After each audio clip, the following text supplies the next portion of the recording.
Update. Husband attempted to manipulate me. I called his bluff. Now what?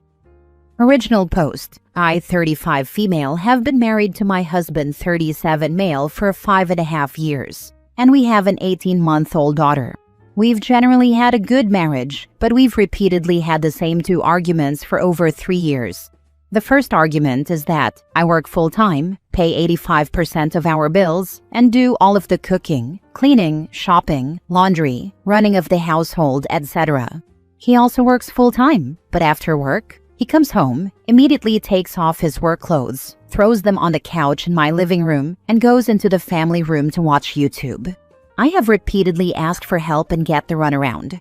The second is that he has a small porn addiction and suffers from premature ejaculation, an issue in itself, but not our main problem currently. For the last week and a half or so, I had been running 80 miles an hour getting ready for the holiday this week. I was cleaning the house, washing the bedding in the guest room, cleaning the fridge, doing all the bits and pieces you need to do to host family for Thanksgiving. I was also doing all of my daily tasks. For example, on a typical day, I wake up, make sure his, mine, and the baby's lunches are packed. She's dressed for daycare, my work bag is packed, then drive to work. After work, I drive to daycare to pick up our daughter, often taking meetings via phone on the commute. I run any errands that need to be done, grocery, Costco, pharmacy, etc. Come home, immediately breastfeed the baby, start dinner so we can eat once he's home, give the baby a bath, let her play while I clean off the table, do the dishes, clean the kitchen, tidy up, feed her again, get her to sleep, and then finally take a shower myself. It's all basic daily tasks, but I don't stop until 9 to 10 at night. Last week, I asked again for help, but was told that he needed the break because he was tired. I naturally told him that I never get a break, that I'm tired too, and need help with the house. If he can't contribute financially at 50%, he could at least contribute half of the cleaning. He shut down and gave me the silent treatment for 2 days, then asked if I wanted to go to his mother's house with him and the baby. I said only if he wasn't going to ignore me the whole time. That was the match that lit the fuse. He exploded. Evidently, I've done nothing but bitch for the last 3 years.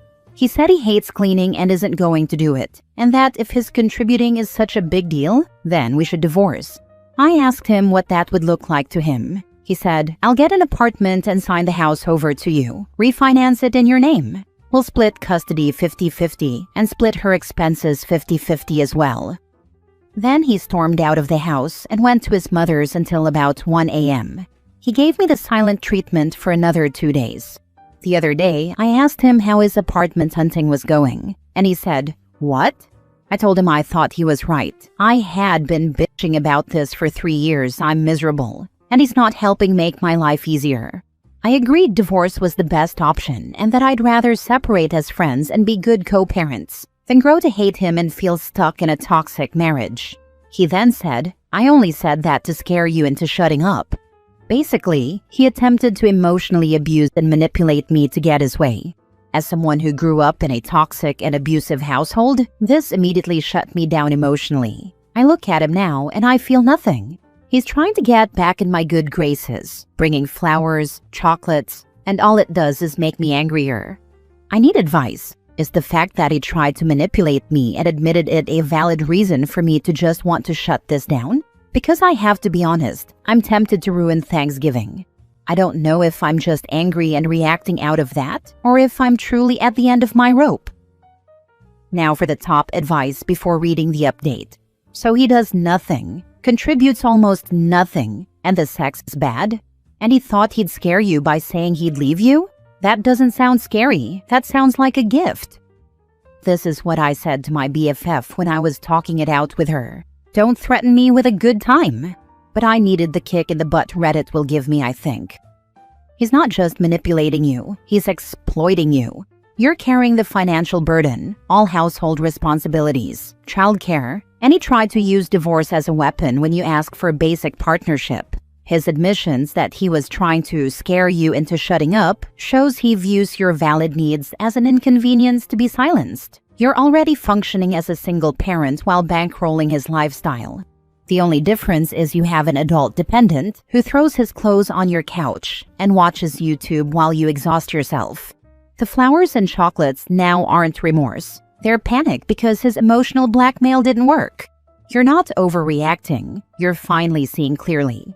When someone tells you they'd rather divorce than contribute to their own household, and that admits they were just trying to scare you into compliance, believe that revelation. He's showing you he prioritizes his comfort over your well-being and will use emotional warfare to maintain it. You're not angry because of the manipulation attempt. You're angry because it exposed the fundamental disrespect at the core of your marriage.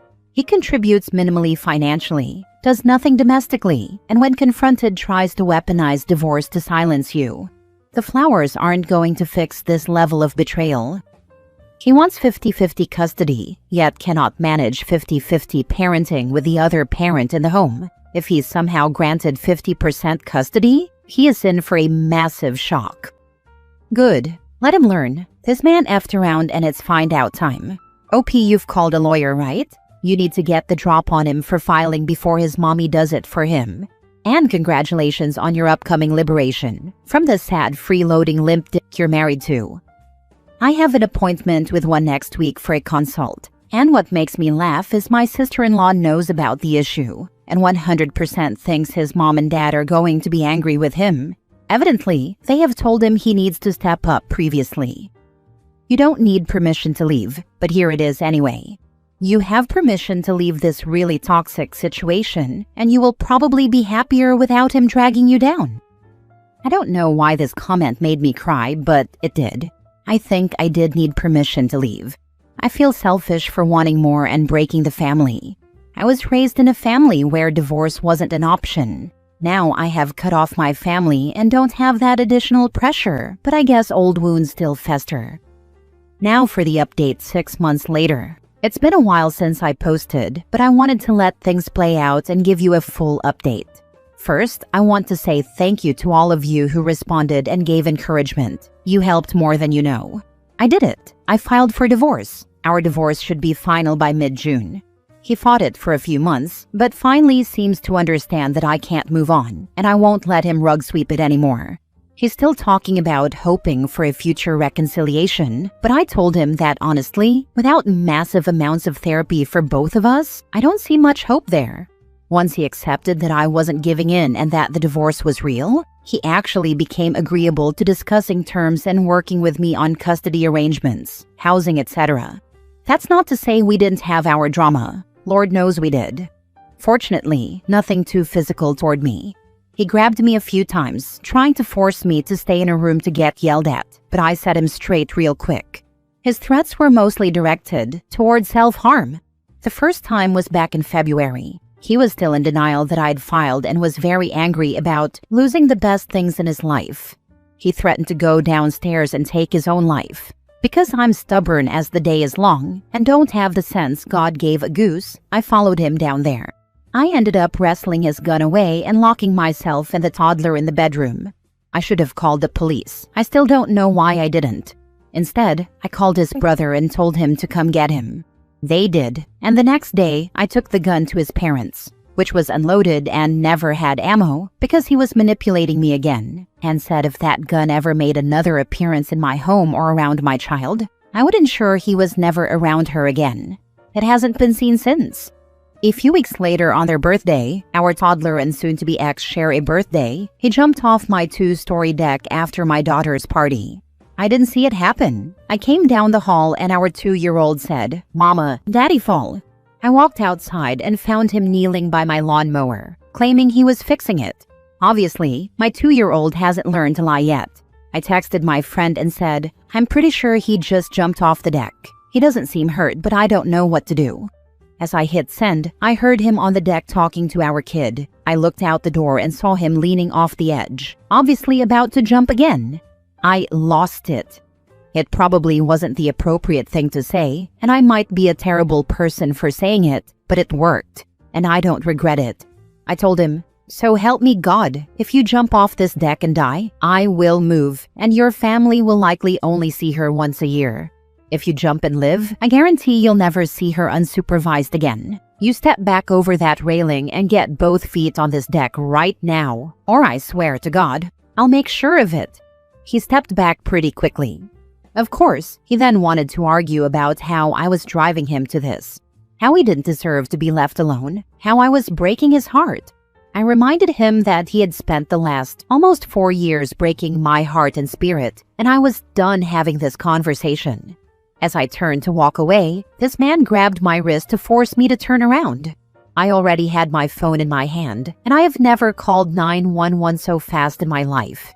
The police showed up and took him to the hospital for a psych evaluation. I was under the impression that a self-harm attempt in this state required a 72-hour hold. They released him after 2 hours, suggesting he talk to a therapist. I didn't want to involve the police. I really tried to avoid it. But part of me wishes I had involved them earlier. He has been much more docile and accepting since. No more grabbing, no more threats. We still argue, but at least the worst part seems to have ended. It helps that even his parents are telling him, "She called the cops on you. She's crazy. Let her go." I'm fine being labeled the crazy one. I've been called worse by better people. Thank you again. Y'all were the voice of reason I needed, and you have no idea how many times I read those comments when I needed encouragement and felt like I had no one in my corner. Maybe good to document all of these actions with your attorney, and that he be required to have supervised visitation for the foreseeable future, regardless of how he is acting now. He still doesn't sound mentally stable enough to be a sole parent during his time with your child, or beyond some other action such as abducting your kid. Sorry you've gone through all this, but I think your child's safety should be your paramount thoughts. Absolutely. Have made sure everything is documented and ensured he is in fact seeing a therapist. Fortunately, his time with our kid happens with his parents present, as he is staying there for now. They might not like me very much right now, but I trust them. They have made it very clear that I'm still family to them. I'm glad you're aiming to be free, but from reading that, my heart and stomach plummeted, especially when you said he is now more docile and accepting. This particular time is now the most dangerous for you and your daughter. He's unstable and has access to a gun. You need to insist he's never unsupervised around her. You need to stop being around him. I really hope I'm proven wrong here, but everything is pointing to him escalating. I'm proud of you for getting out. You gave him more chances than most would, and his own actions sealed the deal. He weaponized threats, manipulated your emotions, refused to contribute as a partner, and tried to keep control even through the divorce. You stayed strong through it all, for yourself and your daughter. Here's to your peace, your freedom, and your future. Last story. My 35 female boyfriend, 32 male, is mad about what I said about his sister's miscarriage and weight, and I don't know how to fix the situation. One of my boyfriend's sisters, Cindy, 29 female, had a miscarriage back in December. Her doctor told her it was because of her weight, and that if she ever wanted to have a baby, she needed to lose at least 100 pounds. After that, she went on all sorts of diets trying to shed the weight. Keto cabbage soup, 1,000 calories a day, you name it, she tried it. And she did lose weight, a lot of it, really fast. She was losing almost 20 pounds a month, and she looked awful. And during all of this, she continued to actively try to have a baby. She got 2 positive pregnancy tests, both confirmed by a doctor, but neither made it past 8 weeks. Each time she miscarried, she was further devastated and couldn't understand why she lost the baby when she was doing what her doctor said and losing weight. She was very vocal about all of this, both with family and at our shared workplace. Crying in the break room, taking extra days off to see her faith healer, constantly asking people to pray for her and her lost baby's souls. It's really, really sad. She called out for her 3rd miscarriage this weekend and blew up the group chat, telling my boyfriend and me that we absolutely had to go to church with her and her husband on Saturday night, and to cancel the date we'd had planned for months. My boyfriend is a good man, but he's also getting tired of having to drop everything for his sister's grief. When we were getting ready for church, he told me he didn't understand why Cindy was still having so much trouble when she's losing so much weight. In a former life, pre-COVID, I was studying to be a dietitian. Due to financial constraints, I didn't finish, but I still have a solid knowledge on the subject. So I told my boyfriend that I thought the rapid weight loss is probably hurting things more than helping. Cindy has essentially told her body that they're starving to death, use up all the fat reserves so they can survive, etc. And if her body thinks they don't have enough food for them to live, then it's definitely not going to waste energy on forming a baby. Pregnancy is intensely taxing on the body. A body in a state of constant, months-long caloric deficit isn't going to let her stay pregnant. She needs to reach her goal weight and stay there for a while before trying to get pregnant again. I also think she needs to talk to an actual fertility specialist, or at least an OBGYN, instead of her family doctor who, from what Cindy said, didn't actually run any tests, just saw a fat woman who'd had a miscarriage and told her to lose 2/5 of her body weight, so she didn't kill her future babies. Also, a therapist, because her faith healer is trying to get her to wear a crystal belt to unlock her fertility chakra. She's a snake oil saleswoman who's slapping together New Age crystal BS with Pentecostalism, willy-nilly to scam vulnerable people out of their money. My boyfriend apparently told Cindy what I said, trying to help, and now she's flown off the handle and sent me 20 texts telling me I don't know what I'm talking about and that I'm a bitch who's never supported her. Which, maybe I don't? I haven't examined her. I'm not privy to her entire medical history, and I'm not any kind of fertility expert. I know that rapid weight loss hurts your body though, and I only know what she said, which is quite a lot if we're being honest. She hasn't talked about anything that isn't dead babies or weight loss related in 6 months. So now I'm being asked to switch shifts at work, or at least work in a different area until the whole thing blows over. And I'm not allowed near any family functions. My boyfriend is solidly on his sister's side, saying I was talking out of turn for speculating like that. He doesn't want to be with me until I can figure out how to fix the damage I did to my relationship with his sister. I really don't know how I'm supposed to make amends with her, or where to even start. Now for the top comments. You dodged a bullet. You didn't say anything to her directly. You were asked by your boyfriend in confidence, and he said it to her probably way less sympathetically and then blamed you.